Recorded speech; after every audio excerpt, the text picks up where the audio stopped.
library should be a point of pride for everyone in America. It was a trailblazing library that really reinvented what public libraries were. John Cotton Dana, he's a great American hero who thought that libraries shouldn't be these rarefied institutions for the academically advanced. It should actually be institutions that are open to the public, where everyone who wants to pursue not just intellectual endeavor, but a deeper citizenship should be able to engage. Books should not be behind counters and stacks. They should be out there for people to explore and to open their imagination. In many ways, libraries should be centers of learning and opportunity for everyone. And so with that history that really helped to transform the modern American library movement, we in Newark should be proud. But more than that, we in New Jersey should be proud, because this is our American history.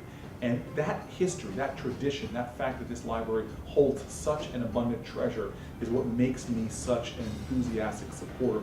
So my message is all in. We've got to be all in on this. This is our institution, and we can't just sit back and wait for somebody else to do it. In this time where dollars are scarce in government institutions, it is us in the community that have to support our library. It can be done in small contributions and big contributions, but if you believe in the values of this institution, if you believe in the importance of it, from its rare book collections, its preservation of our history, its opening access to our democracy, for all those who are aspiring to make the best out of themselves. If you praise libraries, if you've used libraries, this is the call to you to step up, to stand up and do something. The great American library movement started here in Newark, New Jersey. But the final reason is just because libraries provide, in many different branches in our communities, really do provide, again, places for our community to connect to information, to opportunities, places that are safe and quiet to study, to reflect, to imagine, to dream. And that's why they're such a critically important institution for the city, for the state, and for our nation.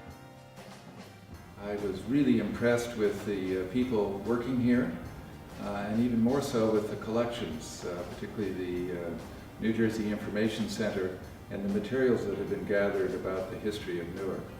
In addition, the special collections with really extraordinary collections of works of art printed on paper were also of interest to me. We have carved in stone over the front door of the library, free public library. And our services are available to everyone in Newark, whether they live here or work here. And the key thing is that they can choose how to use us. Our resources are available to them. Our reference libraries or librarians are willing to help them with any question they have. If you go to a concert, it's been set up by somebody else who's invited the group. They've decided what songs they want to play. If you go to a museum, it's an exhibit where they put paintings on the wall or prints or whatever, and that's what you get to see. At the library, you can come here, you can choose what you want to look into, what information you want, what service you want to look into, and we'll help you do that. You take the lead, and we're here to help. There are really three initiatives that we're taking. One is to make sure that we're aware of how the people of Newark, the people who live and work in Newark, are using the library, what services they want, and adjust our services accordingly. The second is to make sure that we're using our resources as efficiently as possible, both in how we deploy our staff, the hours that we're open, and how we use the facilities. And the final area is that we need to explore public-private partnerships in order to leverage our resources, our facilities, our services in even better ways. This is a very exciting time for libraries. Libraries are continually evolving. In the next 5 years, the Newark Public Library plans to do a lot more in the area of early literacy for children. We feel this is a very, very important thing to do because children need to improve their reading skills so that they can have the best chance to succeed in life. Other things that we're going to be doing, we're going to continue to provide job and career information for people who come in who want to apply for jobs on the internet. We are going to do a lot more school-based programs, curriculum-based programs. We're providing more targeted programs for teenagers. We're 500 children. Our summer reading program was very successful this year. I'm always very proud of that program because it helps children retain their reading skills through the summer. There's no loss, and children just love to read the books and report on them. There are a lot of activities that are going on after school, especially in the branches and in the children's room, so I'm always pleased with our children's activities, games, computer activities, and that sort of thing. In addition, I'm very, very proud of our Black History Month celebration. Last year and this year, we're focusing on some of the strengths of the African American community. Last year it was African American contributions to the theater. This year we're going to concentrate on music. Hispanic Heritage is coming up this month, actually. Last year the focus was on Mexican Americans, their heritage in New Jersey. This year it's going to be the African influence in Latin America. Well, the first story that comes to mind would be the opening of the main library here on Washington Street in 1901, the beginning of the last century, near beginning. And as it turns out, when the library opened, that was a clear indication that Newark was looking very boldly toward the 20th century. I mean, architecturally, this is one of the most extraordinary buildings in Newark and in New Jersey. So the manifestation of a great architectural gem in a city like Newark is one of the great stories I think all Newarkers in 2012 should know something about. The Newark Public Library is in many ways like a people's university.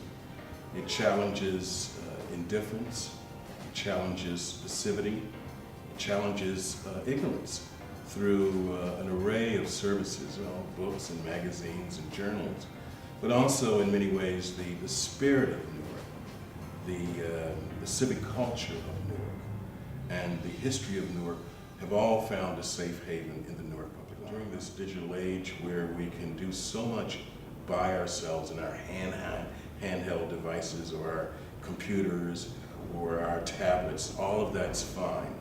But there's nothing quite like sitting in a room full of other readers. There's nothing quite like doing research across the table from a fellow researcher. There's nothing quite like listening to a great lecture in a hall full of 200-300 people. This ennobles democratic living, it ennobles the public space, and it tends to be a grand, memorable event. And such an event, such an experience, such a memory is only possible in large public spaces like the Newark Public Library. When I was a graduate student many years ago, I loved to do research here because I was in what was then called the New Jersey room. And sitting across the table from me was usually a newspaper reporter doing a research, or a high school student from one of the high schools here in Newark working on a term paper. This engagement in learning in a public setting is something that I still find emotionally stirring and memorable for someone who has spent a lot of time studying and reading and learning and teaching. I became more confident. I learned more about reading. I learned more about math and just basically building my test-taking ability. So when I went to college, which was William Pass University, it made for a better transition. I would want people to know about what a great group of women that we have working here. This really is not so much co-workers and employees together, but they're also like a little family. So I did it, and I read all 200 books that were required to beat the challenge, and I even went over 10 books.